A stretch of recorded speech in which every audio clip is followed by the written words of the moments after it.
যে জাতীয় সংসদের মতো একটা জায়গায় কারা আরেকটি দেশের স্বাধীনতা দিবসের অনুষ্ঠানকে করার অনুমতি দিলেন?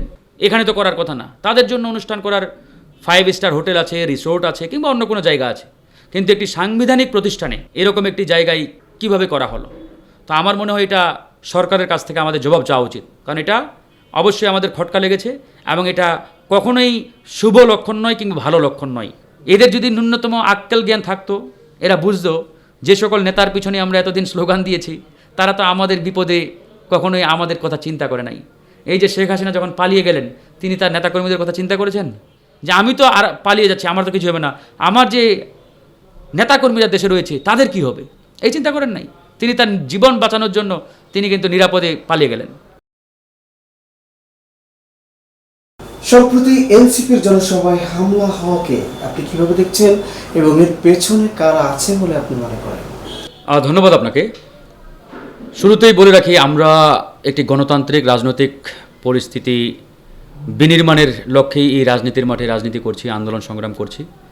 আমাদের লক্ষ্য, আমাদের টার্গেট একটি গণতান্ত্রিক সুস্থ রাজনৈতিক পরিবেশ, যে রাজনৈতিক পরিবেশে প্রত্যেকটি রাজনৈতিক দল, মত, আদর্শের মানুষ নির্ভয়ে নির্বিঘ্নে তাদের রাজনৈতিক কর্মসূচি পালন করবে, কর্মকাণ্ড চালাবে। এখানে কেউ কারো উপরে আক্রমণ করবে না, বাধা দেবে না।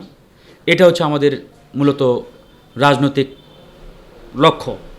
তো সেই জায়গা থেকে গণ অধিকার পরিষদ সবসময় যে কোনো হামলা, আক্রমণের বিরুদ্ধে। তো এনসিপির উপরে সাম্প্রতিক সময়ে বেশ কয়েকটি জায়গায় আক্রমণ হয়েছে।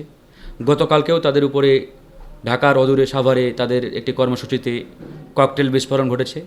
কে বা কারা করেছে আমরা জানি না। আমরা সরকারের প্রতি আহ্বান জানিয়েছি, গোয়েন্দা সংস্থা রয়েছে, তদন্তকারী সংস্থা রয়েছে, তারা অনতিবিলম্বে যাতে এই ঘটনার সুষ্ঠু তদন্ত করে তারা রিপোর্ট প্রদান করে বা জাতির সামনে প্রকাশ করে যে কারা এই হামলার সাথে জড়িত। যে বা যারাই হামলা করুক, যে দলেরই হোক, তারা সন্ত্রাসী, পরিষ্কার কথা। এই হামলা যারা চালিয়েছে তারা পরিষ্কারভাবে সন্ত্রাসী এবং এই সন্ত্রাসীদেরকে গ্রেপ্তার করে বিচারের মুখী করার আমরা দাবি জানাচ্ছি এবং আমরা এই হামলার নিন্দা জানিয়েছি। আমি এখনও নিন্দা জানাচ্ছি এবং এই হামলাগুলো যাতে ভবিষ্যতে না ঘটে তার জন্য সরকার এবং আইন শৃঙ্খলা বাহিনীকে অনেক তৎপর হতে হবে। জি, আমরা গতকালকে যে এনসিপির জনসভায় হামলা হলো, আবার আজকে দেখলাম যে এনসিপির 5 জন নেতাকে গ্রেপ্তার করা হয়েছে চাঁদাবাজি মামলায়। হ্যাঁ, আমি আজকে কিছুক্ষণ আগে এই নিউজটি দেখলাম। তো চাঁদাবাজি করলে তো অবশ্যই গ্রেপ্তার করবে। আমরা আগেই বলেছি যে বা যারা চাঁদাবাজি, ঘুষ বাণিজ্য, সন্ত্রাসী কর্মকাণ্ড করবে, অপরাধ করবে, তারা অপরাধী। তারা যে দলেরই হোক তাদের বিরুদ্ধে অবশ্যই কঠোর ব্যবস্থা নিতে হবে। সেটা যদি আমার দলেরও হয় অবশ্যই তার বিরুদ্ধে ব্যবস্থা নিতে হবে। তো এনসিপির যারা এই ধরেন যে চাঁদাবাজির সাথে জড়িত বা লিপ্ত, তাদের বিরুদ্ধে আইন শৃঙ্খলা বাহিনী ব্যবস্থা নিচ্ছে। জাতীয় সংসদ ভবনের সামনে আমেরিকার প্রতিষ্ঠা বার্ষিকী উদযাপন নিয়ে আপনার প্রতিক্রিয়া কী? এবং আমরা দেখলাম যে আমিরে জামাত ও বিএনপির অংশগ্রহণ। জাতীয় সংসদের দক্ষিণ প্লাজায় আমেরিকার স্বাধীনতা দিবস উদযাপন যে অনুষ্ঠানটি, এটা আমরা দেখেছি এবং এটা আমাদেরকে এক প্রকারের একটা খটকা লেগেছে। কারণ বিগত সময়ে কখনোই জাতীয় সংসদের মতো একটি জায়গায় আরেকটি দেশের স্বাধীনতা দিবসের অনুষ্ঠান হয় নাই, কখনোই হয় নাই, এবারেই প্রথম। তো এবারে এই অনুষ্ঠানটি ওখানে করার পিছনে কারা অনুমোদন দিলেন কিংবা কারা সাপোর্ট দিলেন এটা তো পরিষ্কার।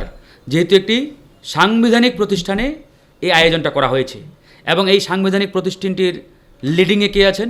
বিএনপি সরকার। সুতরাং এই অনুষ্ঠানের ধরেন যে অনুমোদন বলেন, দায় বলেন, প্রথমেই সরকারকে নিতে হবে। একই সাথে যারা সংসদের বিরোধী দল তাদেরকেও নিতে হবে। সরকারি দল, বিরোধী দল উভয়েই কিন্তু সেই অনুষ্ঠানে উপস্থিত ছিলেন।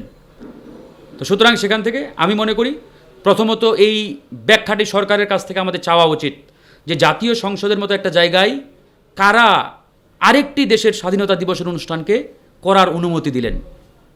এখানে তো করার কথা না। তাদের জন্য অনুষ্ঠান করার 5 স্টার হোটেল আছে, রিসোর্ট আছে, কিংবা অন্য কোনো জায়গা আছে, কিন্তু একটি সাংবিধানিক প্রতিষ্ঠানে এরকম একটি জায়গায় কিভাবে করা হলো?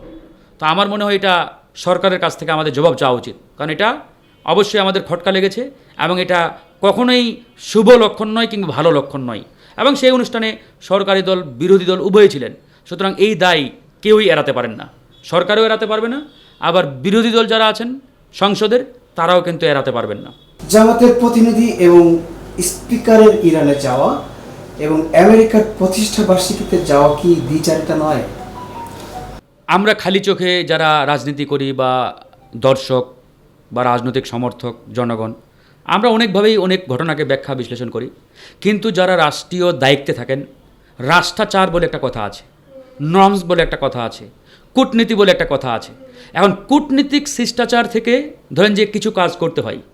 এখন ধরেন ইরানে যারা গিয়েছেন তারা কিন্তু ইরান সরকারের আমন্ত্রণে, মানে ইরান সরকার বাংলাদেশকে আমন্ত্রণ জানিয়েছেন, সেই জায়গা থেকে তারা ওখানে গিয়েছেন। আবার ধরেন আমেরিকান যে দূতাবাস বাংলাদেশে, তারা স্বাধীনতা দিবসের অনুষ্ঠান আয়োজন করেছেন, সেখানে বিভিন্ন দল এবং সরকারকে দাওয়াত দিয়েছেন, বিভিন্ন প্রতিষ্ঠানকে তারা সেখানে সেই রাষ্ট্রীয় আচার কিংবা কূটনীতিক শিষ্টাচার থেকে তারা কিন্তু সেই অনুষ্ঠানে অংশগ্রহণ করেছেন। এই অংশগ্রহণ করাটাতে আমি আসলে মানে খুব একটা নেতিবাচক কিছু দেখি না।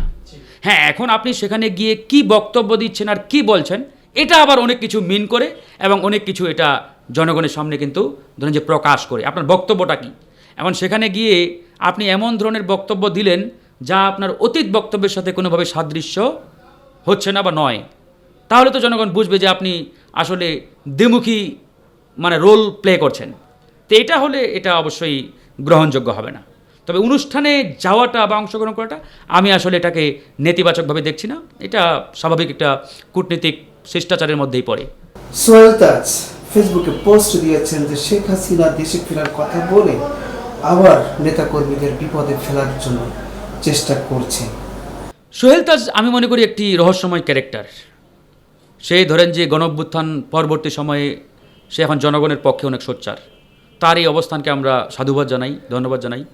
একই সাথে সোহেল তাজ যদি বিগত 15-16 বছর এই অন্যায়, জুলুম, নিপীড়ন, নির্যাতনের বিরুদ্ধে কথা বলতেন, রুখে দাঁড়াতেন, তাহলে কিন্তু আমরা সাধুবাদ জানাতাম। একই সাথে আমরা মনে করতাম সে আসলেই জনগণের পক্ষে রিয়েল হিরো।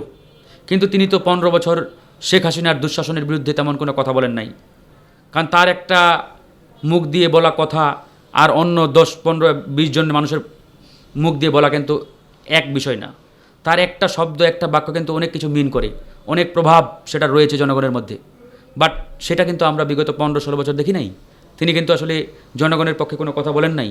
এই যে এত মানুষকে গুম করা হলো, এত মানুষকে খুন করা হলো, ক্রস ফায়ার দেওয়া হলো, এত মানুষের উপরে জুলুম, নির্যাতন বিগত 15-16 বছর হয়েছে, মানে বিরোধী দলের অফিসে গিয়ে হামলা চালানো হয়েছে, বিরোধী দলের নেতাকর্মীদের বাড়ি থেকে তুলে এনে ক্রস ফায়ার দেওয়া হয়েছে। তো সুতরাং এই ঘটনাগুলো দেখার পরেও ওনার মুখ দিয়ে আমরা কখনোই ন্যূনতম প্রতিবাদও কিন্তু বিগত সময়ে দেখি নাই। তিনি এখন অনেক সোচ্চার। তো সেই জায়গা থেকে আসলে মানে ওই যে রহস্যের জায়গাটা থেকেই যায়। তো যাই হোক, তারপরেও তিনি এখন যে অবস্থানে রয়েছেন, আমরা আশা করব তিনি ভবিষ্যতেও এই অবস্থান বজায় রাখবেন।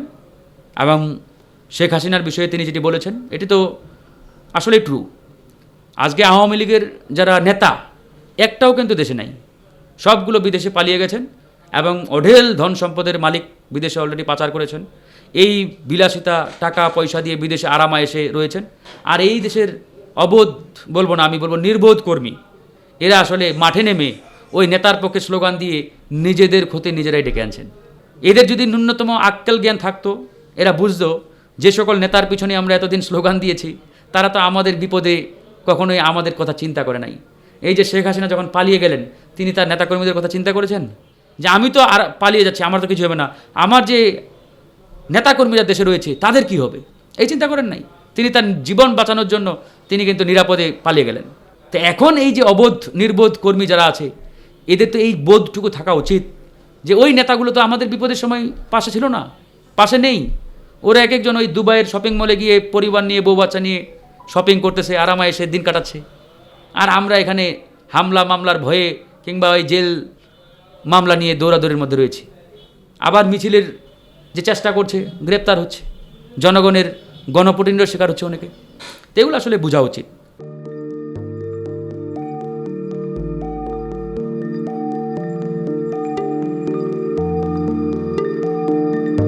পহেলা জানুয়ারি 2026 ইউটিউব জার্নালিজমের অগ্রদূত changeTV.press সংগ্রাম মুখর 7 বছর পেরিয়ে পা রাখলো গৌরবান্বিত 8 বছরে। এই আনন্দ প্রহরে সবাইকে নিরন্তর শুভেচ্ছা।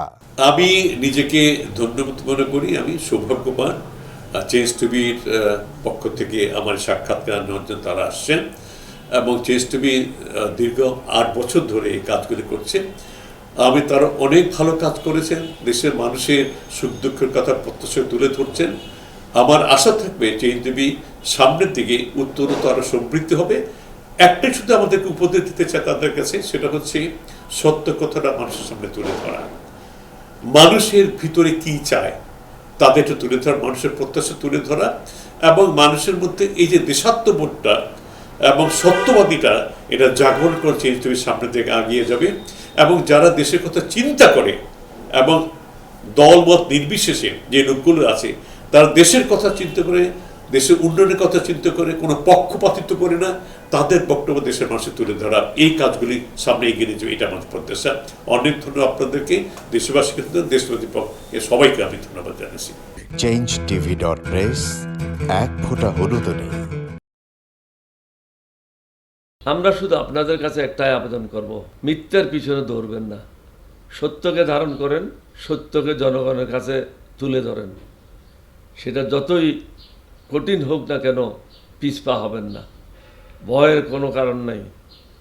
আল্লাহর সাথে থাকেন, আল্লাহ আপনাকে সাহায্য করবে। কোনো মানুষের কাছ থেকে কোনো সাহায্য কামনা করবেন না। ধন্যবাদ। changetv.press এক ফোঁটা হলুদও নেই। হ্যাঁ, চেঞ্জ টিভি আমি বিশেষ কারণে দেখি সুযোগ পেলে, বিশেষ করে তোমার অনুষ্ঠানটা যখন হয় আগে পরে আমি দেখে থাকি, ভালো লাগে, উপস্থাপনা ভালো, মোটামুটি সব কিছু ভালো। আমি তাদের শুভকামনা করি এবং চেঞ্জ টিভি আমি আশা করি সবসময় নিরপেক্ষ, যেহেতু এই চেঞ্জ টিভিটা সংবাদ প্রচারের একটা মাধ্যম, সুতরাং সঠিক সংবাদটাই চেঞ্জ টিভি প্রচার করবে, এটাই আমার কামনা থাকবে তাদের কাছে। সেই সঙ্গে আমার শুভেচ্ছা থাকবে। changetv.